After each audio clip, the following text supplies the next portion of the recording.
Hey, good morning. Wandering around the Magic Valley. Nice cool morning, but it's going to get warm again. Why am I the one throwing my vote away if I vote for somebody who doesn't have a 9% approval rating? Why aren't you throwing your vote away? You're voting for people with 9% approval rating my whole lifetime. And I'm saying don't do that. I'm saying that if we all don't rise up at some point and throw our votes away, no change is ever going to happen. Because these parties are not here to do any kind of change in our favor. They're making little incremental dippy moves back and forth, but two wings of the same bird. Democrats just crossed the line to continue to fund DHS. All you liberals are out there battling over ICE, but you don't want to know that ICE has been around for 5 presidents. 5, not one orange man bad. 5. Obama deported so much more than Trump ever did. But Obama said, we're only deporting criminals. And Trump's saying, we're deporting anyone who's illegal. The point is, it's a whole wordplay. Illegals are criminals. Hate to break it to you, that's what it means. Illegal, criminal. See how those words come together? So Obama's was just a quiet, pleasant, easy way to get rid of way too many illegal immigrants who are really going from being an essential part of the economy to becoming a big drain on the economy. That's the only difference. We want some, we don't want everyone. And Biden made some big mistakes with opening the border to counter Trump's slamming the border. So instead of using common sense, neither party is doing anything but doing and undoing what the other one did. Why do 70% of Americans want cannabis legal? Why do 65% of people want a universal health care of some sort? Why do 65% of people think Roe v. Wade should be legal? And yet we don't have all those things or they're illegal. Why is our government continuously doing stuff we don't want them to do? Because you guys keep not throwing your vote away and keep voting for the same status quo dipshits when I keep trying to advise, and people like me and Bill Maher who keep getting excommunicated from any sort of party we might join, because telling the truth is the worst possible thing to people living in bubbles. I don't understand how the people on the left now, where I was from, do not see that they are as wacky bubbly as the right ever was. They are just like MAGA, just with a different set of viewpoints. Anyone out fighting about ICE today has no historical perspective on ICE. They don't know that they've been there for 5 presidential terms, 5 presidential regimes. They think it's a 6-month thing that Trump did, and he's sending them. It's just a louder version of deportation because that serves his constituency. That's what they wanted. That's why the winner gets the spoils. And the losers go protest outside Minneapolis over 2 shootings in a country where we have 40,000 shootings a year, which seems a little odd, attacking ICE when that shooting actually of Mr. Preddy was Border Patrol, who shouldn't have been there in the first place. And it's hard for me to go, fucking Border Patrol, I hate them. I play hockey with Border Patrol guys. They're decent guys. They're late 20-something guys. This is all a two-party, football kick around melee. And until we start using our power to take power from those two parties, we're going to continue to suffer this. So every time this year somebody gives me a throw your vote away, I'm going to give them a verbal smackdown because we have to stop with this brainwashing. The Democratic Party is crap. The Republican Party is crap. We've all known it. We all understand it. We all get it. So you have to start thinking maybe, just maybe, we deserve something better. And the only way to get better is to take a risk on getting a third of the vote away from these guys. In fact, all you need to get is 15% away from these guys. And it doesn't matter if they're worse, because it'll bring these guys towards the middle. It doesn't matter if they're better, because then it'll bring it towards the middle again. And common sense and truth are on the middle. We all know the extremes are just a real drag right now. Our wing flaps are up. We can't move anywhere. We can't get anything done. No progress. And we just, we're rubber stamping this guy who we've said first he was inept. Now you've made him completely legitimate. Trump is completely legitimized. So the whole notion of spending 7 years, 6 years saying how inept and illegitimate he is was a waste, a failure. And all you're doing now is throwing more Dems under the bus. What's going on in Texas between Tallarico and Jasmine Crockett, if you're a Democrat and you don't know it, learn it. It's important. You're backing something you don't know anything about. So when I say that you're getting it wrong, you attack me, but you don't watch. Go watch the attack on Besant by your Congress people. You will go, these people suck. I wouldn't pick them to go argue for me. I wouldn't make them my lawyer. If I had one shot to go after the head of a certain thing and had 1 hour in Congress to go at it, I wouldn't be using these age-old, boring soundbite arguments. Bring some real facts, bring some real numbers, bring some data. Look smart. Act like you've studied your opponent. Act like you want to win. That's my problem with Democrats. I don't think they want to win anymore. I think they just want to kind of, I think it seems like the party that's on the out now likes it better. It's easier to bitch. It's easier to just accept loss. When people argue with you, it's easier to just say, well, fuck you, and turn them off. You know, I get my friends yell at me all the time if I say anything bad about the Democrats. But I'm like, what do you got to say that's good? You know? And I'm not saying that I'm a Republican. This is ridiculous. Then they'll jump to stupid shit like that. Well, obviously you must be a MAGA. You don't think, Biden was wonderful.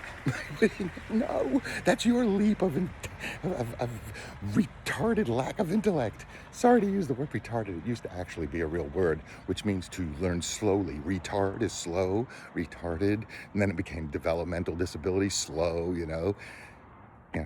We just attack words and political correctness, and now we let them have woke. Because honestly, you know who started political correctness? The religious right. So why is the left now blamed for political correctness and wokeness? Because poor politics. That's why. Lame, ineffectual, loser politics. Let you take the blame for the shit that they start. And Trump's a master of that. He's always dumping the check on you. He's always flipping the table. And you're going, taco, taco, he caves. But he doesn't cave. What he does is he punches first, drives you back 3 steps, you come back 2 steps, and you go, ha ha, we won. Meanwhile, you move back a step. He won. And that's why he keeps winning, because you keep approaching this not tactfully or not tactically. We just approach this with this emotional, orange man, bad, inept, boo, boo, ice, this, that, and just scream like ninnies at everything that happens that he does. But you're not electing anyone better or doing anything involving anyone who can really, really move the needle in a better direction.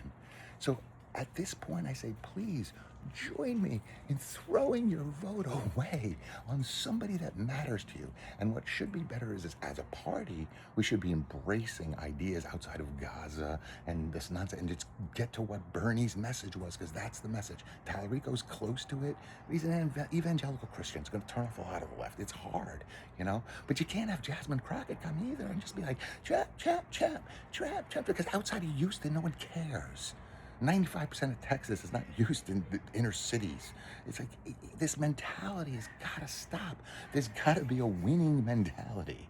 You got to have a good defense and just enough offense like the Seattle Seahawks had last night.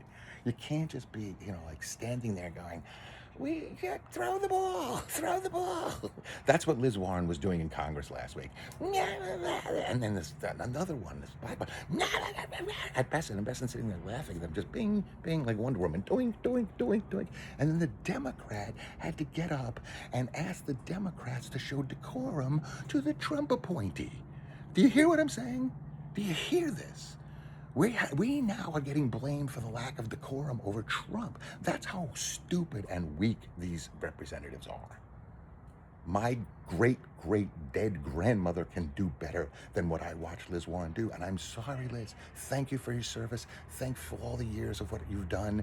I won't want to bring up the results-wise. It's been pretty bad. But anyway, thank you. You cared. I appreciate it. But now it's time to move on and go grow petunias and tomatoes. Just go garden. It's time. Leave it to people who are got more balls on the ball ready. I don't know. I don't want to make fun of representatives, but who votes for these people? If I saw her against anybody else making a speech, I'm not voting for her or them, likely. So what do? We have to find new people. Our people have been in for 30, 40 years. They're long in the tooth. They don't get it, and they're losing to a complete loser who knows how to play New York City RE politics, which is like how to get around nonsensical, overbearing bureaucracy. And you get it by just you get power and then do what you want and let them deal with it later. It's a Roy Cohen mentality of better to be carried by 6 than tried by 12. something of that nature, or the opposite. But that's it. It's a really go for broke kind of thing. And when they're in power, you're not going to stop it. Liz Warren's not stopping Besson. In fact, Besson just got his best buddy appointed to the most powerful spot next to him. So these two buddies with the same mentor, Druckenmiller, are running our economy. And you're standing there, look, and Tom Morello's got an ICE sign. Rage against the what, dude? What are you raging against? That someone's deporting illegal aliens? Have been doing that since before your granny was born. Wake up. Wake up, left. Get your shit together. Get your head out of your ass. I'm sorry. I'm sorry. Throw your vote away. Everyone, throw your vote away until they understand that they're not providing proper representation. Find representatives who actually represent you. No one wants the job now because everyone is nuts. Did you see our 2 halftime shows last night? Cuckoo. 2 horrible shows competing politically. It makes no sense. It's not anything about what a United States should be about. It doesn't even make sense on a comedic level. It's just a surreal, strange thing I've watched unfold for 25, 30 years. Starting with the press. It's a lot of it to me goes back to Reagan, but that's a whole other story. I'm not going to go there. Reagan was a complete piece of crap too, and look, he's a hero now. Everybody's like, Reagan was great. Yeah, well, Reagan gave you trickle down, and trickle down is why we have the wealth inequality we have now off the rails, and why we got Trump. So there you go. That kind of wealth inequality and tanking of economies, that's what got us the other H word, the guy in World War II. Remember the nannies that we don't like to talk about? I'm not comparing anyone to him, but if you look at history and data and politics, you will see that there's causations and reactions. So when something causes something, the reaction is, the other direction. So when we usurped all the power from Germany that we promised to help them rebuild, and that happened because of the Depression. We had no more money. We said, we can't send you any money. We don't have any. And so they went into a fucking national shit show, which was the rise of the Nazis. Led to the rise of, we're going to take back our power. We're not going to let them all treat us like shit. We're going to rebuild the military. We're going to do this and that. And they printed money. And yeah, bingo. Next thing you got is World War II. So these things don't happen in a vacuum. They happen from real decisions. So Trump is laying out things that are going to be hard to unbreak. And what's going to happen, even if the Democrats win again, they're going to come back and just make little incremental changes here and there. Nothing big, nothing major. You can see there are already plenty of them that cross the line to vote. They just voted to reapprove ISIS funding. So what are you out on the street fighting about? The person you wasted your time getting elected just voted against you. So you're standing in the cold for nothing. That's all I'm trying to say. I'm not making fun. I'm not trying to be a dick. I'm trying to say you got to start looking deeper at the blue no matter who, or the red no matter. There's no such thing as that in democracy. Democracy is, who do you think is the best representative for you? And if none of them are, find someone else. That's your vote. That's your responsibility. You don't work for the two parties. They don't own you. They're not all there is. This is a plenty team league. Start your own team. Spend a few bucks. Spend some of your Bitcoin money. Start your own newspaper, online thing. Get on YouTube and start your own rant and raving. Vote for me. I don't care. I won't accept nomination, but better me than Liz Warren. I promise you, better me than Liz Warren. Peace out, everybody. Have a great day. Love you. 13 minutes. Perfect.